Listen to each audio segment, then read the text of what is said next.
Olá, o Papo com o Editor, o broadcast político conversa com a senadora Simone Tebet, do MDB de Mato Grosso do Sul. Ela é presidente da Comissão de Constituição, Justiça e Cidadania do Senado e é por onde passam aí todos os projetos encaminhados à casa. Para nos acompanhar, o repórter Daniel Vetterman. Bem-vindo, Daniel. Obrigado, Gustavo. Olá, senadora.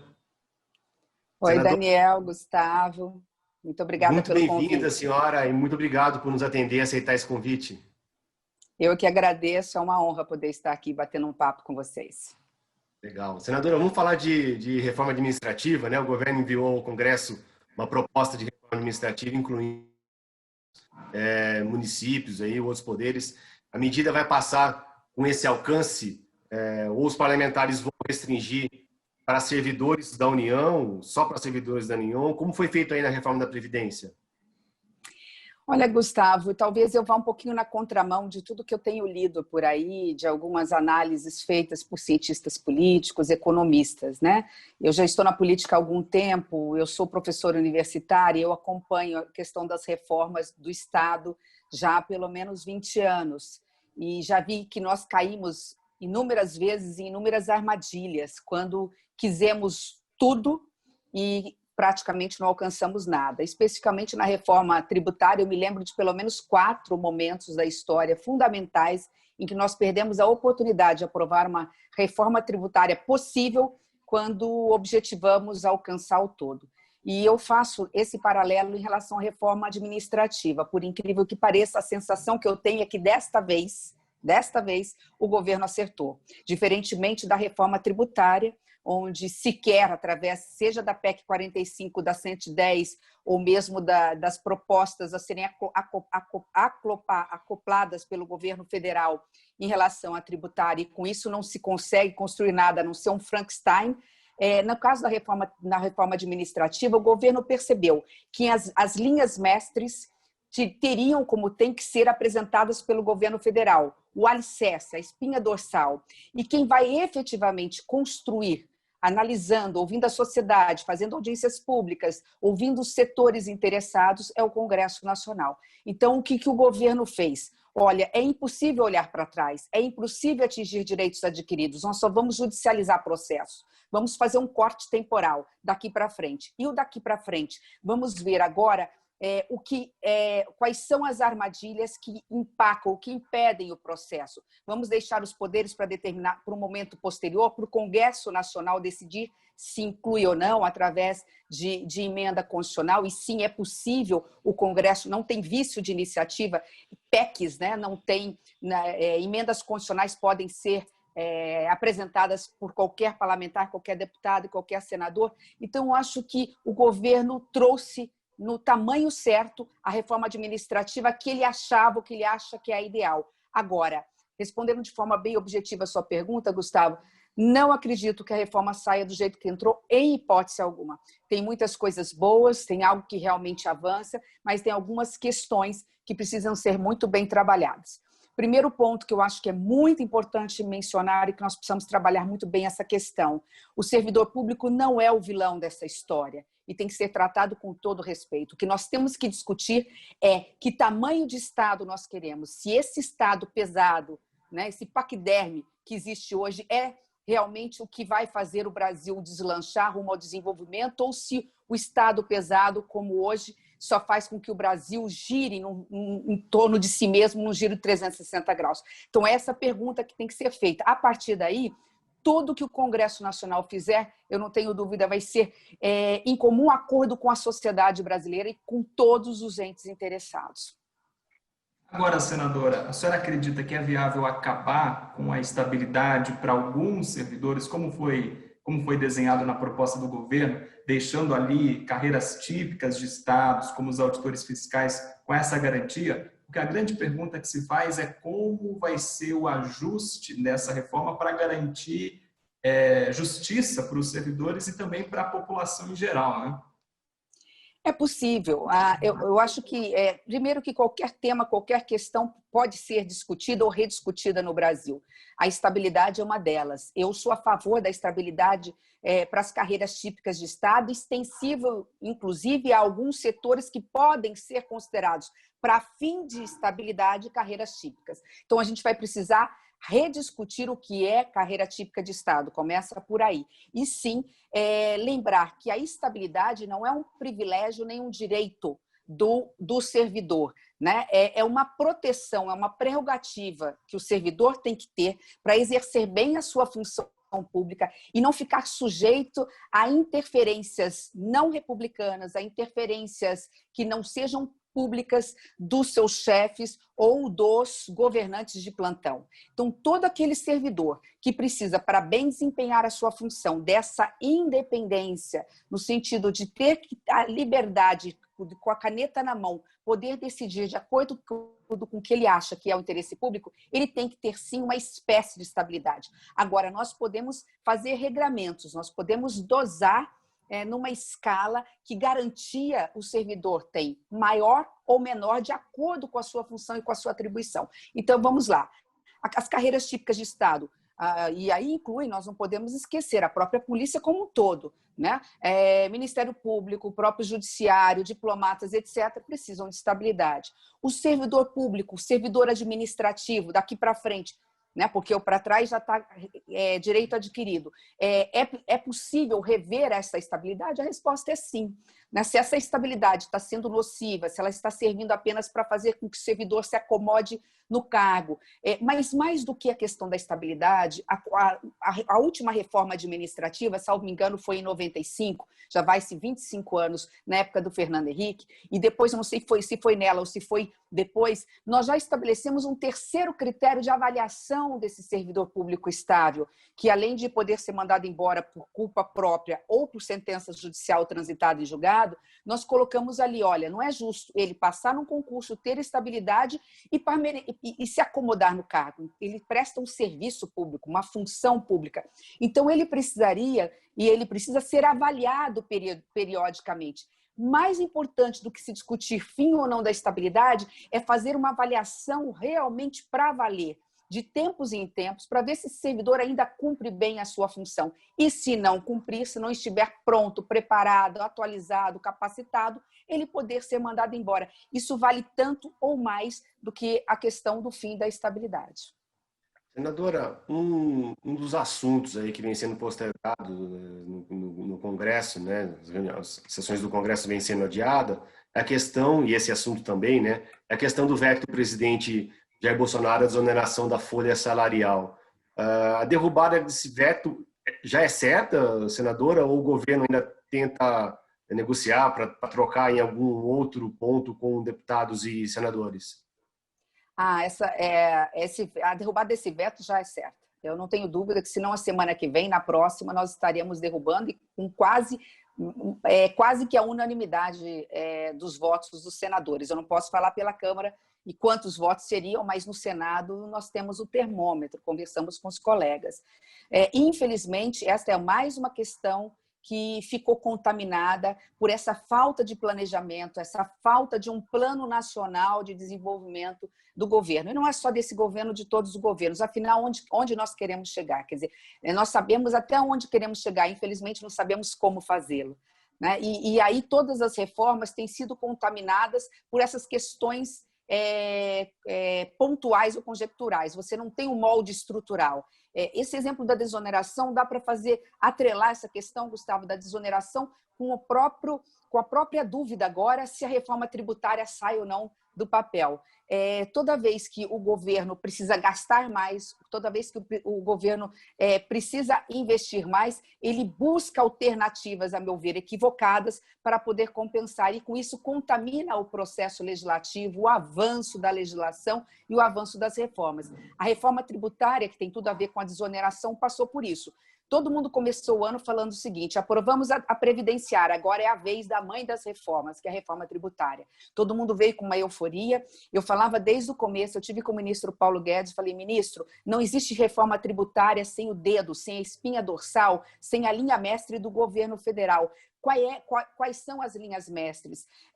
E foi se deixando avançar 2 PECs no Senado e na Câmara. Agora houve uma convergência numa comissão mista, mesmo assim nós ficamos aguardando a fala, nós ficamos aguardando o projeto, a arquitetura é nossa, mas a engenharia é do governo federal. Ele que tem que dar os alicerces e só veio com uma contribuição sobre bens e serviços que até nisso errou, porque quando aumentou demais, em 16% em média, a contribuição do serviço, que é um dos que mais gera emprego no Brasil, sem mostrar como compensaria essa micro, pequeno, os MEIs, por exemplo, o micro, pequeno prestador de serviço, com o restante das fases, ao não apresentar as outras 3 fases num pacote completo, nos deixou todos à deriva. Houve uma reação e, com isso, o governo, ao invés de entregar as outras 3 fases, ele recuou. Então, o que aconteceu? No caso da desoneração, foi a mesma coisa. Eles precisavam de recursos, porque houve uma contaminação da reforma tributária com um projeto político-eleitoral do governo. Preciso aumentar o auxílio emergencial em forma de uma renda, preciso aumentar o Bolsa Família através de um novo programa chamado Renda Brasil. Preciso de dinheiro.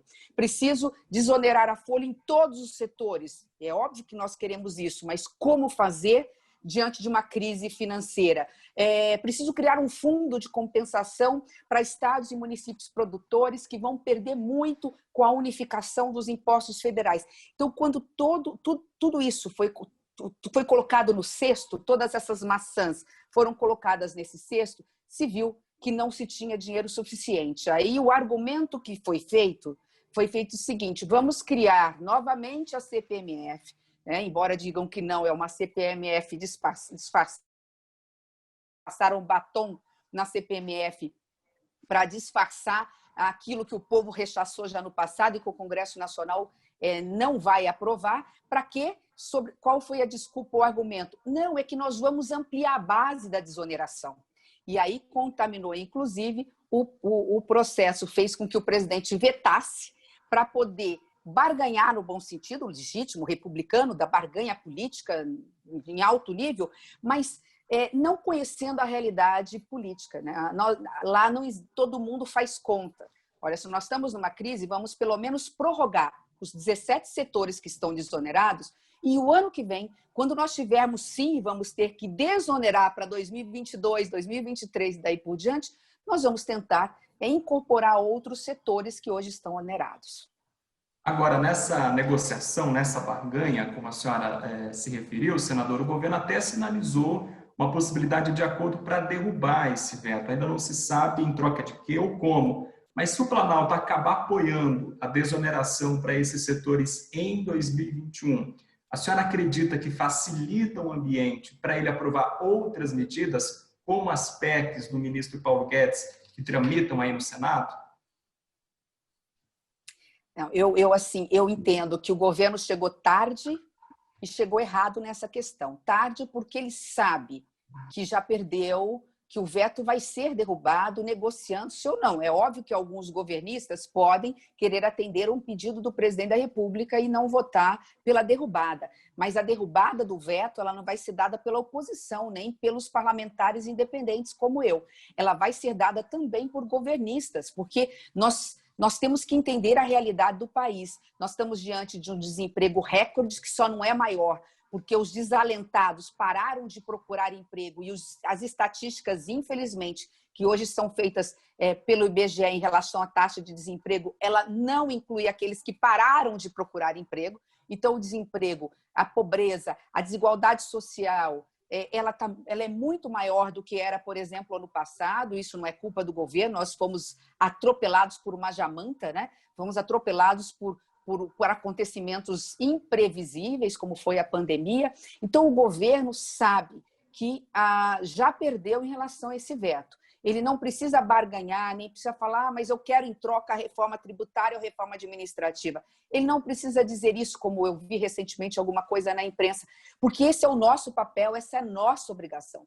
O Congresso tem consciência, é um Congresso que foi eleito e ele é reformista, é um Congresso que quer avançar na reforma administrativa e quer avançar na reforma tributária.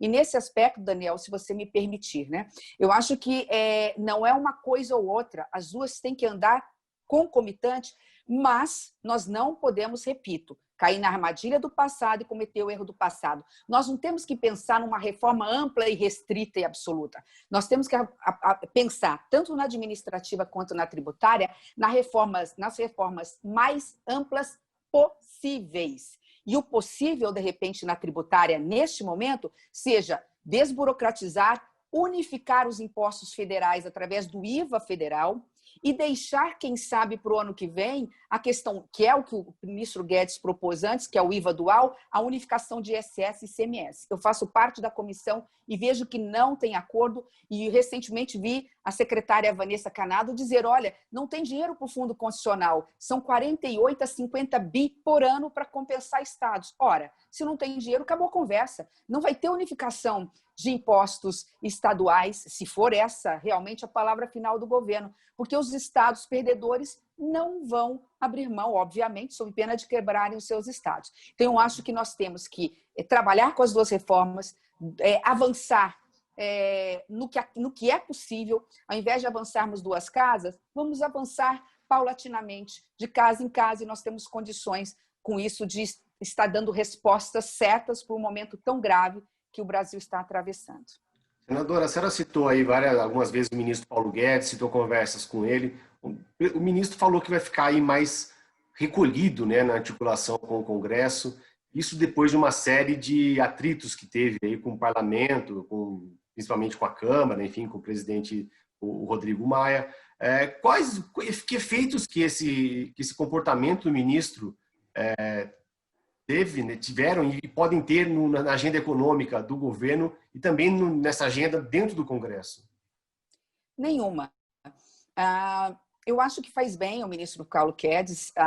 Os ministros da Economia não podem estar muito próximos dessa política que é a política de bastidores, de como conversar, de como negociar, repito, de forma republicana, mas de como conversar, de como negociar, porque acaba se contaminando realmente, muitas vezes pelo diz-que-me-diz-que, pelas conversas dentro de quatro paredes que normalmente acontece ali, você tem jogos de interesses diferentes, uns querem o fim da estabilidade, outros querem a permanência da estabilidade. Uns são a favor da reforma tributária como está, outros não. Então, eu acho que o fato da equipe econômica cumprir a sua missão, e acho que a equipe econômica caminha bem quando apresenta suas propostas, deixando para o núcleo político do governo fazer política, eu acho que essa receita já deu certo no passado e volta a dar nesse momento. O passado é passado. O passado só não serve para apontarmos culpados. O passado serve para reconhecermos erros e não repeti-los.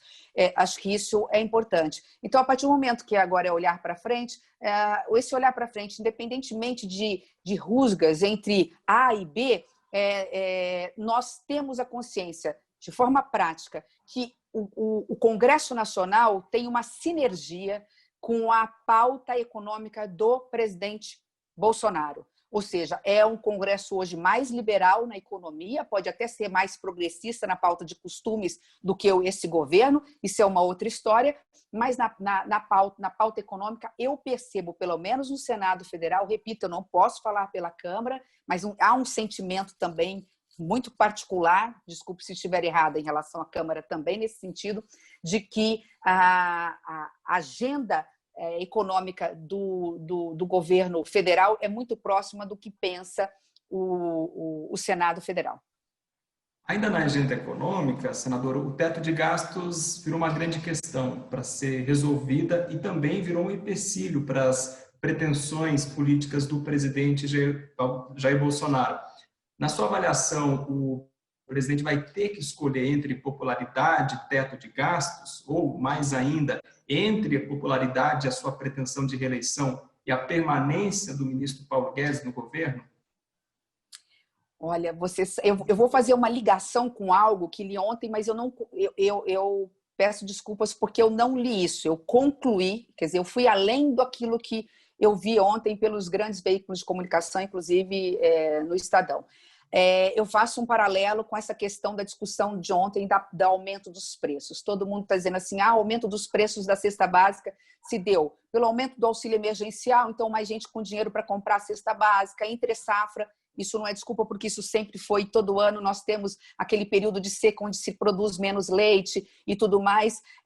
Exportação, porque o dólar está lá em cima, então é óbvio que eu sou de um estado do agronegócio, é óbvio que o agronegócio vai querer exportar antes, e aí pode ter um desabastecimento. Primeiro que eu não acredito em desabastecimento. Aumento de preços é uma coisa. O Brasil alimenta não só seu povo, como alimenta o mundo. Se é capaz de alimentar o mundo, é capaz de alimentar o povo brasileiro, o agronegócio. A questão é maior, quer dizer, a pergunta que tem que se fazer é: por que esse câmbio? Por que o dólar cresceu quase R$ 1,80, agora caiu um pouco, em menos de um ano, com a inflação tão baixa? O que justifica isso? E aí vem essa questão da instabilidade, da insegurança jurídica e da instabilidade política. Esse vai e volta. É aquilo que eu falei no início, né? Qual é o Plano Nacional de Desenvolvimento? Qual é a linha mestre da economia deste governo? Não dá para ser fiscalista de um lado e desenvolvimentista do outro. É preciso optar, ainda que com algumas nuances. Então, não dá para você ter dentro do governo um núcleo que quer investir e quer, independentemente da política fiscal, independentemente de endividamento, da relação PIB-dívida, independentemente de emissão de títulos, e uma outra equipe, que é a equipe do governo, do Ministério da Economia, e, a meu ver, é esse que tem que ser respeitado, afinal, foi escolhido para essa finalidade, que diz, olha, não é bem assim, nós temos que tomar cuidado, não é possível, nesse momento, você romper teto, porque você tem um efeito, uma consequência muito nefasta. Então, assim, ou se acredita no trabalho da equipe econômica, ou se troca essa equipe econômica. A duras penas, eu acho que o governo percebeu isso. Eu vejo que o ministro Paulo Guedes já esteve mais fragilizado, talvez há 30, 40 dias atrás, e hoje começa a voltar a ter a força pelos fatos. Não são nem pelas versões, não são nem pela política, nem pelo discurso, nem pela narrativa, pelos fatos. O exemplo aí do aumento do dólar, dessa desvalorização do real, é um exemplo típico do quanto essa insegurança, esse caminho truncado, muitas vezes, essa sinalização, muitas vezes dúbia, faz. Então, eu acho que eu dei o exemplo do alimento para mostrar também em relação a outras questões. Em relação ao teto, estou muito tranquila, Daniel. Eu acho que entendemos o recado, não dá para, nesse momento, você flexibilizar teto, que onde passa um boi, passa uma boiada, mas você tem alternativas. Se discute para o ano que vem no orçamento, que ao invés de você mexer com o teto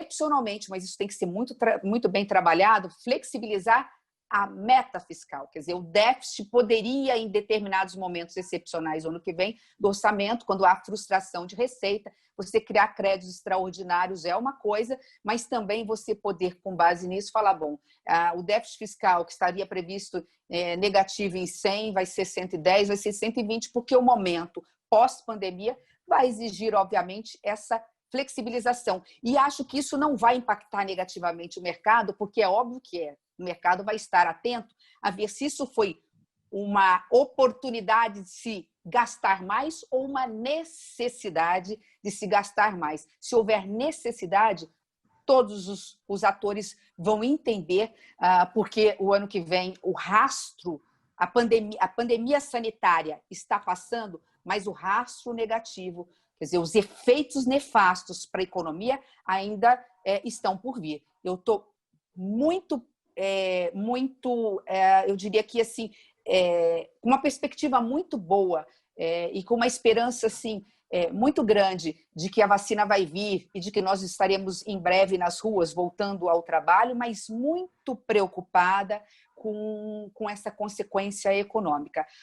Nós não podemos nos esquecer que nós não tivemos um aumento do desemprego graças ao suporte, ao auxílio que nós demos para os empregadores manterem os seus empregados, auxílio financeiro, bem como, só não tivemos um aumento maior da pobreza por conta do auxílio emergencial. Esses dois auxílios são provisórios, porque a máquina, o Estado brasileiro não comporta, nós vamos ter que achar alternativas para isso. Agora, o ministro Paulo Guedes quer, desculpa, Gustavo, o ministro Paulo Guedes quer abrir espaço no teto, cortando despesas, inclusive com o serviço público atual, né, com os servidores atuais, por meio da PEC do Senado. É viável aprovar esse pacote de maldades para abrir espaço no teto, senador? Excelente pergunta, Daniel, porque assim, é por isso que eu falo, quando o poder público só mira, né, nas receitas, ele cria, consequentemente, aumento de impostos, aumento da carga tributária. Quando ele só mira nas despesas, ele pode cometer o erro de causar injustiças, de atingir direitos adquiridos. Nós temos que caminhar concomitantemente com a reforma tributária. O governo ele arrecada muito, mas ele arrecada mal. Não há uma justiça tributária. Muitos podem não gostar do que eu estou falando, não estou falando nem de imposto sobre grandes fortunas, mas porque é um imposto que muitos falam que é um imposto que não dá o retorno como se quer, porque pode haver fuga de capital. Não digo nem isso, mas o Brasil é um dos únicos países do mundo que não tributa lucros e dividendos. Ninguém está falando para você tributar em valores excessivos, qualquer percentual mínimo de você poder aí criar uma fonte financeira, de repente, para criar uma fonte para um Renda Brasil ou alguma coisa nesse sentido. Então, a reforma tributária ela tem que vir modesta, ela tem que vir garantindo justiça tributária, redistribuição, começando a tributar mais na renda e menos no consumo, mas para que ela seja viável e possível, ela não pode ser muito ampla, porque ela vai causar uma sensação correta de aumento da carga tributária. Paralelo a isso, você mexe na receita, você tem que mexer no gasto. O Brasil, como disse, ele tributa, ele cobra muito, ele arrecada muito, arrecada mal, mas ele também tem uma máquina, ele gasta muito, ele tem uma máquina pesada. Nós temos, além da sonegação na reforma tributária, do lado de cá nós temos corrupção, nós temos desvios de dinheiro, nós temos uma máquina pública pesada. Quando você fala em reforma administrativa daqui para frente, você está pensando a médio prazo, né? Então, consequentemente, você não consegue de imediato, a não ser que o governo faça, e ele pode fazer de imediato, reduzir o número de cargos comissionados, ele pode, mas a reforma administrativa tem um efeito a médio prazo.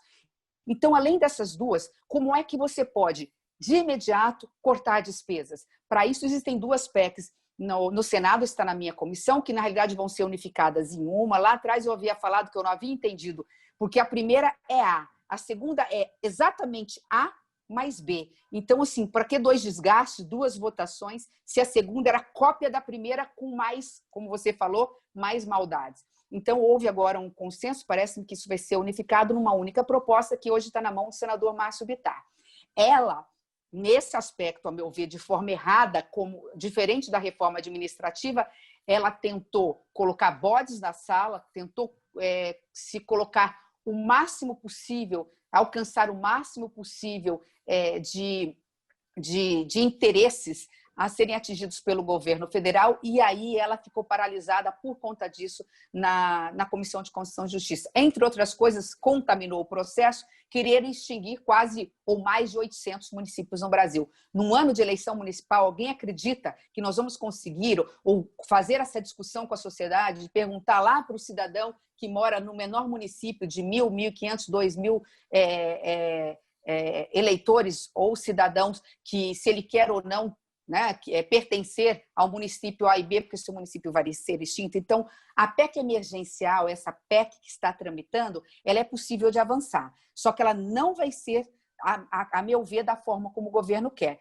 De novo, ele não pode atingir direito adquirido e, de novo, tem que se entender que o Congresso Nacional é uma casa política e nós somos a caixa de ressonância da sociedade. Eu já tive a oportunidade de conversar com você, Daniel, sobre esse assunto, e eu dei uma sugestão para um dos relatores, e na época ele concordou. Não tem cabimento, quando a despesa do governo cai nos 95% da receita, se aciona gatilhos. É disso que nós estamos falando, dessa última PEC, né? Que ela complementa a tributária e administrativa, porque ela tem efeito imediato. Tudo bem, ninguém pode, nenhuma dona de casa, nenhuma empresa, nem muito menos o poder público pode gastar mais do que arrecada. Não pode aumentar imposto, nós temos que atacar as despesas, mas tem a questão da segurança jurídica. E tem uma questão mais importante ainda, que é a questão de você garantir a igualdade. Igualdade não é fazer corte universal, igualdade é conhecer que somos diferentes. Então, quando o governo disse, olha, a partir daí não se faz mais concurso público,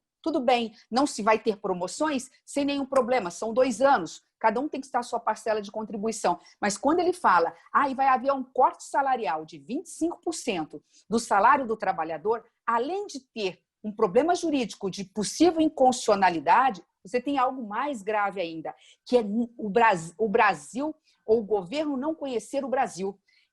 O slogan de mais Brasil e menos Brasília precisa agora sair do papel e vir para a prática. Eu fui prefeita de uma cidade média. A média salarial dos servidores municipais não passa de R$ 2.500. Se você corta 25%, você corta R$ 500. Ele vai entrar no cheque especial, no cartão de rotativa do cartão de crédito, ele para de consumir no comércio.